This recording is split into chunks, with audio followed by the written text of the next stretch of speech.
Meus queridos, eu gravei um vídeo inteiro e o microfone não tá funcionando. Vou ter que refazer esse vídeo. Bom, vamos lá. Fala, meus queridos, tudo bem com vocês? Sejam muito bem-vindos ao Na Rede Convidar, eu sou Gabriel Todaro e vamos conversar hoje sobre a 29ª rodada do Campeonato Brasileiro. Rodada que encostou o Palmeiras no Flamengo, o Flamengo no Palmeiras, na verdade, com 61 pontos, mas não muda a liderança.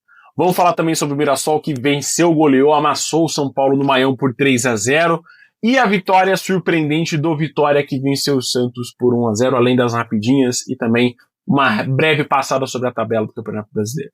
Bora, meus queridos, vamos conversar então sobre o grande elefante branco da sala, mas antes, deixa o like, se inscreve no canal, cara, mostra pro YouTube que esse vídeo é legal, vai, por favor. Vamos fazer esse algoritmo jogar ao nosso favor, por favor, cara. Nunca te pedi nada. Você que tá aqui pela primeira vez, você sabe que eu nunca te pedi nada. Você que tá aqui mais vezes, talvez eu tenha te pedido alguma coisa. Mas é isso. O Flamengo venceu o Palmeiras por 3-2. Queria aqui estar falando eu só sobre o jogo, mas a CBF preferiu, né, que a gente falasse também de outras coisas em relação a essa partida. Vou falar aqui ponto a ponto sobre as coisas e aí vocês também deixam a opinião de vocês nos comentários. Quero falar sobre a pressão que o Flamengo fez ao longo da semana sem punição nenhuma da CBF. Eu acredito que quando um time coloca em xeque a credibilidade do seu campeonato, alguma coisa grave tem que ser tomada para que isso não aconteça, não se repita e que tudo torne banal, né? O seu produto se torne algo banal. E assim se tornou o Campeonato Brasileiro. Um produto banal, onde qualquer jogador, ex-jogador em atividade, no caso do Neymar, que reclamou da marcação de pênalti do Vitória, você se torna banal porque todos vão reclamar, todos vão contestar a credibilidade da arbitragem, a credibilidade do campeonato. Se fosse isso em 2023, o John Textor, né, que veementemente reclamou das decisões de arbitragem a favor do Palmeiras, coisas que eu particularmente não vi, nenhuma assim catastrófica, como ele veio, né, se esgoelando. O Flamengo nesse ano reclamando do Palmeiras também, são todas contra um time só. Isso é muito para mim curioso, né? Flamengo, Palmeiras, Botafogo, os dois times cariocas se unindo contra o Palmeiras e muito torcedor que acha que esses dois times estão brigando pelo futebol brasileiro, mas não estão não, viu? É apenas pelo benefício próprio deles. Não se engane com isso. Tá? Não se engane com essa campanha toda que o Flamengo fez. É para benefício do Flamengo. É para a arbitragem passar a favorecer o Flamengo nas decisões de campo. E isso aconteceu entre Flamengo e Palmeiras no Maracanã no domingo. O jogo foi excelente. O jogo foi muito bom. Era para ser um baita de um produto, uma coisa para a CBF vender esse jogo para outros países, usar como pitch aí em venda de direitos para outros países. Mas preferiram escalar o Wilton Pereira Sampaio, que na minha opinião era o árbitro que tinha para escalar também. Qualquer outro iria sofrer uma pressão absurda, iria apitar pior do que o Wilton Pereira Sampaio apitou essa partida, só que o Wilton deixou de ter o seu critério dentro de campo por conta de um erro aos 2 minutos de jogo, na marcação do pênalti em cima do Gustavo Gomes a favor do Palmeiras. A partir dali, o Wilton Pereira Sampaio se perdeu na partida. Não marcou o empurrão também do Arrascaeta, do Gomes no Arrascaeta, no gol do Palmeiras no Vitor Roque. Não marcou os empurrões no Vitor Roque e também no Bruno Fux no gol, né, na marcação de pênalti do segundo gol do Flamengo.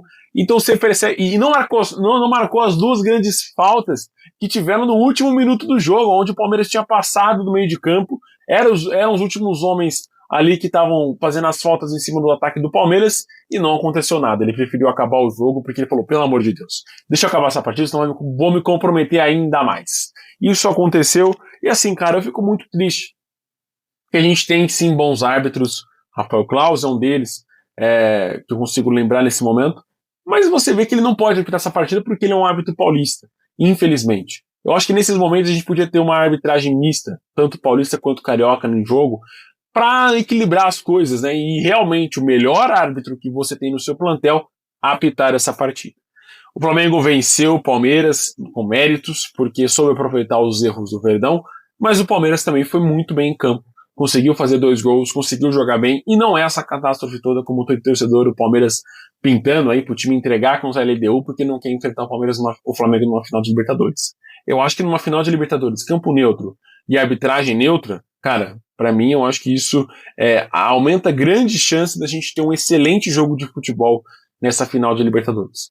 Mas o Flamengo saiu na frente com a Arrascaeta, o Palmeiras empata com o Vitor Roque, aí o Flamengo faz 2 gols em sequência, Jorginho de pênalti, Pedro também na roubada de bola no Aníbal Moreno, aproveita, faz 3-1, o Flamengo abaixa suas linhas, passa a se defender mais do que atacar no segundo tempo, e o Palmeiras consegue fazer o segundo gol com o Gustavo Gomes nos acréscimos da partida. Aquilo que eu falei, volto a repetir, grande jogo no Maracanã, excelente partida, mostrou para o país inteiro que realmente são os 2 times como os melhores desse território nosso. Mas ainda tem arbitragem para interferir em erros capitais na partida. Vamos falar da goleada do Mirassol em cima do São Paulo por 3-0. Alisson fez o primeiro gol do jogo a favor do Mirassol, Reinaldo e Carlos Eduardo, ambos de pênalti, fizeram os outros gols do Leão do Interior em cima do São Paulo. Grande jogo do Mirassol, uma grande campanha, chega a 52 pontos nesse Campeonato Brasileiro, se isola ali na 4ª colocação, né, tá a 6 pontos do 5º colocado, que é o Botafogo, pontuação igual ali, né, tanto com Botafogo quanto com Cruzeiro, pontuação não, jogos disputados, porém o Bahia tem 46 e tem um jogo a menos, pode chegar a 49, mas ali ainda manteria a distância de 3 pontos pro Mirassol. Grande campanha do Mirassol, acho que vai faltar elogios pra gente rasgar pro Mirassol, porque é uma campanha histórica de um time do interior que valoriza ainda mais que o Campeonato Paulista é sim o maior campeonato estadual do país. Grande vitória do Mirassol, não vou aqui ficar apontando erros pro São Paulo, porque todo mundo já sabe, o São Paulo tá cansado de ter seus erros escancarados para todo mundo, mas passa muito pelo erro de planejamento, manutenção do DM que não funciona, manutenção de jogadores já velhos, cansados, com musculatura não tão boa assim, mas é isso, meus queridos. Vamos falar agora sobre Vitória, que venceu, teve a vitória inesperada fora de casa contra o Santos na Vila Belmiro. O Vitória venceu o Peixe jogando muito melhor nos 90 minutos. Teve o pênalti no primeiro tempo, muito bem marcado, o Gabriel Brazão sai todo estabanado no lance, e o Vitória, né, marca o pênalti ali de uma maneira muito correta, né? O Neymar reclamou porque quis reclamar, porque é mais um cínico no futebol brasileiro, né? O Felipe Luiz, que eu achava que ia ser um cara diferente, também é outro cínico também no futebol brasileiro, e assim como os outros, o próprio Abel Ferreira também, que não consegue apontar os erros da arbitragem quando é a seu favor, e isso a gente percebe o Neymar, que num tweet colocou: precisamos profissionalizar a arbitragem brasileira. Mas cadê esse tweet quando o Sport estava sendo prejudicado, quando o Grêmio estava sendo prejudicado, adversários diretos do Santos? Isso não estava acontecendo, né? Mas enfim, o Peixe consegue ser derrotado pelo Vitória dentro de casa. O jogo a menos que o Santos tem para, né, ganhar uma confiançazinha, ganhar uma colocação a mais, é contra o Palmeiras na Vila Belmiro, né? E vai ter uma sequência cruel, né? É Botafogo, depois Palmeiras, depois Flamengo, depois Palmeiras. É uma sequência muito difícil para o Santos.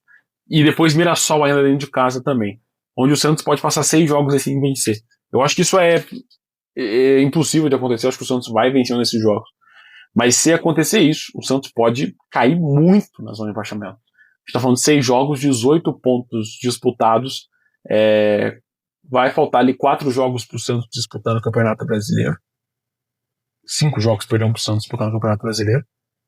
Numa reta final de campeonato, né? Onde todos os times vão estar entregando o máximo para permanecer na Série A, conseguir vaga para Libertadores, Sul-Americana, título, enfim. O Santos se complica demais com essa derrota pro Vitória dentro de casa. É isso, meus queridos. Vou passar agora pelas rapidinhas que tivemos nessa 29ª rodada, depois para a tabela e aí nas considerações finais. Além do Palmeiras sábado, né? O Corinthians venceu o Atlético Mineiro no sábado por 1-0, o gol do Maicon, belíssimo chute de fora da área. Também no sábado e também por 1-0, o Cruzeiro venceu o Fortaleza por um gol do Christian, né, por 1-0, como eu falei. No domingo também tivemos a vitória do Inter por 2-0 em cima do Sport, Borré e Bruno Henrique. Domingo também, Botafogo venceu o Ceará fora de casa no Castelão por 2-0. Cris Ramos e Jefinho fizeram os gols do Fogão. Na Fonte Nova, o Bahia atropelou vestido de Superman, passou voando em cima do Grêmio por 4-0. Iago, William José, David Duarte e Rodrigo Nestor fizeram os gols do Esquadrão de Aço. Nessa segunda-feira, o Juventude venceu em casa o Bragantino por 1-0, diminui a diferença para sair da zona de rebaixamento para 5 pontos apenas. Gol do Peixoto aos 40 do primeiro tempo. Também na segunda, o Vasco venceu o Fluminense por 2-0. Ryan e Nuno Moreira fizeram os gols do Gigante da Colina, que aumenta a chance do Vascão de beliscar, quem sabe, uma vaga para a Libertadores. Mas, do sétimo colocado, que ainda não atingiu os 45 pontos, Fluminense, até lá embaixo, nessas últimas 10 rodadas não pode acontecer. Então eu, Gabriel Todaro, focaria mais ali em você permanecer na Série A, né, Vasco? Vide ali os históricos recentes, né, as coisas que acontecem sobrenaturais em volta do Vasco, mas o Vasco tem totais chances de permanecer na Série A e sonhar também com a vaga para a Libertadores, porque, como eu falei, tanto o Mirassol, Palmeiras e Flamengo estão na semifinal e podem chegar à final. Isso já garante uma vaga a mais no G4 para a Libertadores e uma vaga a mais no G6 para a pré, que ali iria o Fluminense com 41 pontos. O Vasco tem 2 pontos a menos do Fluminense, porém um jogo a mais. Então esse 41 pode virar 44, dependendo do jogo a menos do Fluminense. É isso, meus queridos. O Palmeiras e Flamengo empatam também na probabilidade de chance de título em 48%, Palmeiras 48,8%, o Flamengo 48,3%. Aquele mínimo por conta de uma vitória a mais do Verdão. O Cruzeiro vai a 2,6% e o Mirassol, olha só, aumenta, né? De 0,10% vai a 0,2%, 0,24% de chance de título. Rebaixamento, o Sport para mim já foi, tem 99% de chance, o Fortaleza com 90%, o Juventude aumenta, né? Diminui, perdão, vai para 89% de chance de ser rebaixado, o Vitória 44% e o Santos salta para 34% de chance de título. Nas últimas 10 rodadas, o G4 do Campeonato Brasileiro seria Palmeiras com 22 pontos, Flamengo com 21, Vasco da Gama com 20 e Mirassol também com 20 pontos. 10 jogos para esses 4 times, 7 vitórias do Palmeiras, 6 vitórias para esses 3 times, Flamengo, Vasco e Mirassol. Só o Flamengo, né, que perdeu uma vez só, esse G4 que eu fiz. É isso, meus queridos. Até o próximo vídeo na sexta-feira, conversando sobre Libertadores, Copa do Brasil e a 14ª rodada do Campeonato Brasileiro, que é o confronto entre Bahia e algum outro time. Vou confirmar com vocês aqui, Bahia e alguém. É o confronto do Bahia. Bahia e Internacional na Fonte Nova. É isso, meus queridos. Até o próximo vídeo e tomara que esse áudio tenha ido, pelo amor de Deus.